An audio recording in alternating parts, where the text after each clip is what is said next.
Reflexiones para el camino. Meditaciones breves por el pastor David Enrique Peñalba.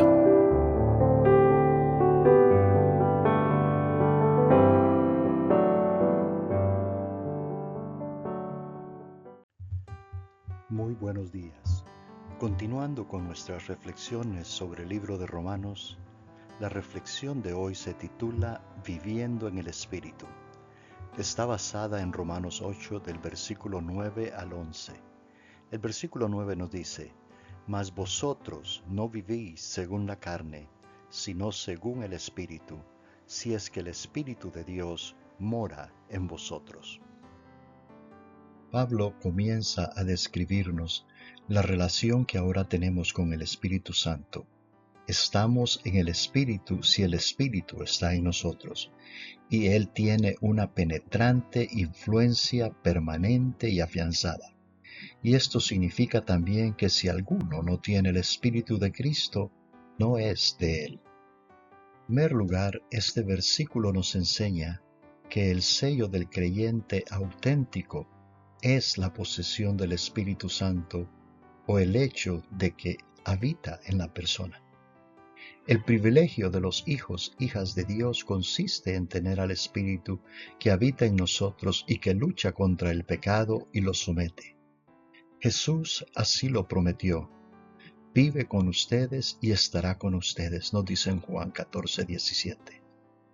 En cumplimiento de esta promesa, cada uno de nosotros como cristianos hemos recibido al Espíritu, de modo que nuestro cuerpo se ha convertido en templo del Espíritu Santo, en su morada.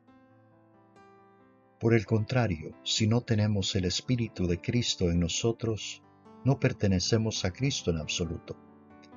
El don del Espíritu es una bendición inicial que se recibe en el momento que nos arrepentimos y creemos en Jesús.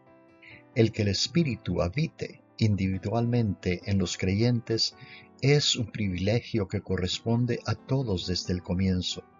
Conocer a Cristo y tener al Espíritu son una misma cosa. En segundo lugar, este pasaje nos enseña que varias expresiones son equivalentes, es decir, que el Espíritu de Dios es también el Espíritu de Cristo, y que tener el Espíritu de Cristo en nosotros es tener a Cristo en nosotros. En función de vida nos dice: pero si Cristo está en vosotros, el cuerpo en verdad está muerto a causa del pecado, mas el Espíritu vive a causa de la justicia. Muerto en este versículo se refiere como indicando mortal, es decir, que sujeto a la muerte y destinado a ella. Alguien ha dicho: el momento que ingresamos a este mundo y comenzamos a vivir, también comenzamos a morir. Al mismo tiempo, en medio de nuestra mortalidad física, nuestro espíritu vive, porque se nos ha dado vida en Cristo Jesús. ¿Qué es la doble condición? La palabra ¿por qué? Atribuye la muerte al pecado y la vida a la justicia. A esto se refirió Pablo en el capítulo 5.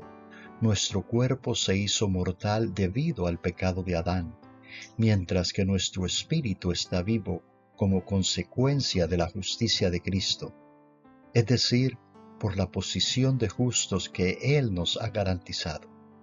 El destino final de nuestro cuerpo no es la muerte, sino la resurrección. Nuestros cuerpos no han sido redimidos todavía, pero lo serán, y esperamos anhelantes ese desenlace. ¿Cómo podemos estar seguros de esto? Por medio de la naturaleza del Espíritu que habita en nosotros. El Espíritu no es solo espíritu de vida, sino el Espíritu de la resurrección, porque Él es el Espíritu de aquel que levantó de los muertos a Jesús. Por lo tanto, el Dios cuyo Espíritu Él es, o sea, Él mismo, que levantó de los muertos a Cristo, vivificará también vuestros cuerpos mortales, y lo hará por su Espíritu que mora en vosotros.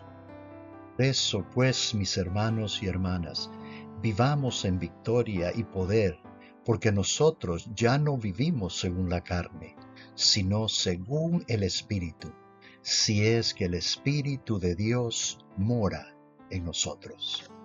Dios le bendiga.